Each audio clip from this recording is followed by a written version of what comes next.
નમસ્કાર મિત્રો અને વડીલો, તમારું બધાનું ગુજરાતી સ્ટોરી ચેનલમાં સ્વાગત કરું છું. ટપાલી માવજી કાકા અને 13 વર્ષની આ દીકરીની સ્ટોરી વાંચીને આંખ ભીની ન થાય તો કહેજો. જો આ સ્ટોરી તમને પસંદ પડી તો આ ચેનલને સબસ્ક્રાઇબ, લાઈક, શેર અને કમેન્ટમાં અભિપ્રાય જરૂર આપજો. માવજી કાકા ટપાલ વિભાગના કર્મચારી હતા. માવજી કાકા માધવપુર તેમજ તેના નજીકના ગામડાઓમાં પત્ર વિતરણ કરવાનું કામ કરતા. આ કામ તેઓ ઘણા વર્ષોથી કરી રહ્યા હતા અને ઘણા વર્ષોથી આ કામ કરી રહ્યા હોવાથી ઘણા સરનામા તો તેઓને મોઢે જ રહી ગયા હતા. એક દિવસ તેમને એક પત્ર મળ્યો, જેમાં સરનામું તો માધવપુરની નજીકનું હતું, પરંતુ આજ દિવસ પહેલા તેમને તે સરનામા ઉપર કોઈ પત્ર મોકલ્યો હતો. કાકાની યાદશક્તિ પણ સારી હતી.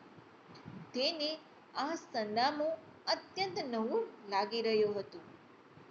દરરોજની જેમ જ તેણે પોતાની બેગ લીધી અને પત્ર વેચવા માટે નીકળી પડ્યા. બધા પત્ર એક પછી એક વિતરણ કરવા લાગ્યા. બધા પત્ર દેવાઈ ગયા પછી પેલા નવા સરનામે જવાનું થયું. તેઓ નવા સરનામા બાજુ ચાલતા થયા. થોડું આમ તેમ શોધ્યા પછી અંતે તેમને નવું સરનામું શોધી લીધું અને ઘર મળી ગયું. એટલે ઘર પાસે જઈને એક અવાજ માર્યો, પોસ્ટમેન. એક છોકરીનો અંદરથી અવાજ આવ્યો, કાકા, દરવાજાની નીચેથી પત્ર સરકાવી દો.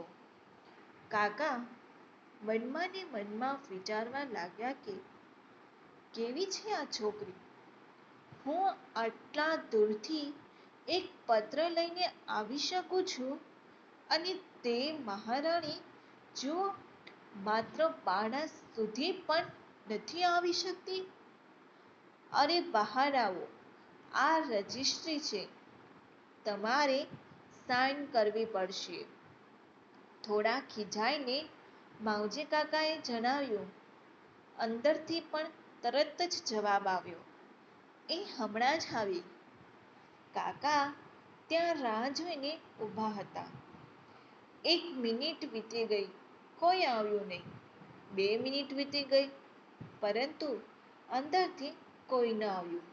એટલે હવે કાકાની ધીરજ તૂટી ગઈ. કાકાએ દરવાજા પર ફરી પાછું ખટખટાવ્યું અને સહેજ મોટા અવાજમાં કહ્યું, આ એક જ કામ નથી, મારે ઉતાવળ કરો. મારે હજી બીજા પત્રો પણ પહોંચાડવાના છે. થોડો સમય વીત્યો પછી ધીરે ધીરે બારણું ખુલ્યું. બારણું ખુલ્યું તો અંદરનું દ્રશ્ય જોઈને માવજી કાકાને અત્યંત આઘાત લાગ્યો. એક છોકરી હતી, જેની ઉંમર લગભગ 12 થી 13 વર્ષની હશે. છોકરીના બંને પગ ન હતા. કાકાને હવે પોતાની ઉતાવળ પર આવી અધીરાઈ પર શરમ આવી રહી હતી. પેલી છોકરીએ કહ્યું, માફ કરશો, મને હું થોડી મોડી આવી. કહો, ક્યાં સાઈન કરી આપું?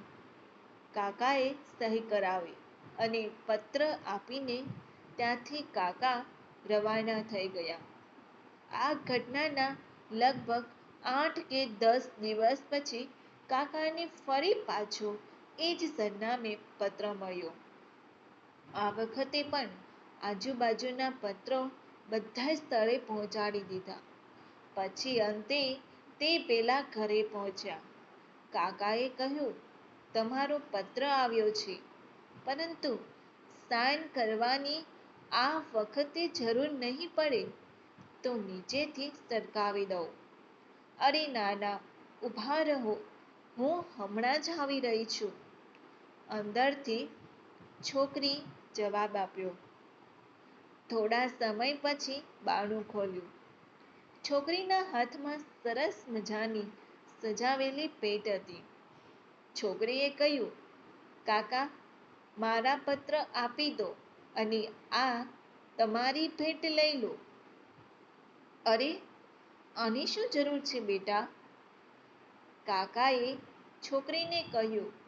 છોકરીએ કહ્યું, બસ આ તો તમારે રાખવી જ પડશે. અને હા, આને તમે ઘરે જઈને જ ખોલજો. જાઓ.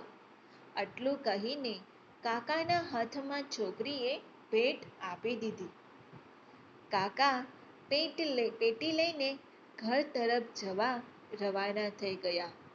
પરંતુ તેના મનમાં એકનો એક જ સવાલ ફરતો રહેતો કે આખરે એ બોક્સમાં શું હશે? ઘરે પહોંચી ખૂબ જ આવડે બોક્સ ખોલ્યું. પરંતુ તેની અંદરથી જે નીકળ્યું ને તે જોઈને માવજી કાકાની આંખમાંથી આંસુ નીકળી ગયા. તે રડી પડ્યા. બોક્સમાં ચંપલની નવી જોડી હતી. માવજી કાકા વર્ષોથી પોતાના પગે કંઈ પહેર્યા વગર ઉઘાડેલા પગે જ પત્રો આપવા જતા હતા. પરંતુ અત્યાર સુધી કોઈએ તેની તરફ ધ્યાન નહોતું આપ્યું. આ ભેટ જાણે તેમના જીવનની સૌથી કિંમતી ભેટ હતી. કાકા ચંપલને ગળે લગાવીને રડી રહ્યા હતા. વારંવાર તેમના મનમાં એક જ વિચાર આવી રહ્યો હતો કે છોકરીએ તો મને ચંપલ આપી દીધા, પરંતુ હું તેને પગ કઈ રીતે આપું? સંવેદનશીલતા એ ખૂબ જ વિશાળ માનવ લક્ષણ છે. અન્ય લોકોની પીડાને અનુભવી અને તેને ઘટાડવાનો પ્રયાસ કરવો એ ખૂબ જ મહાન કાર્ય છે.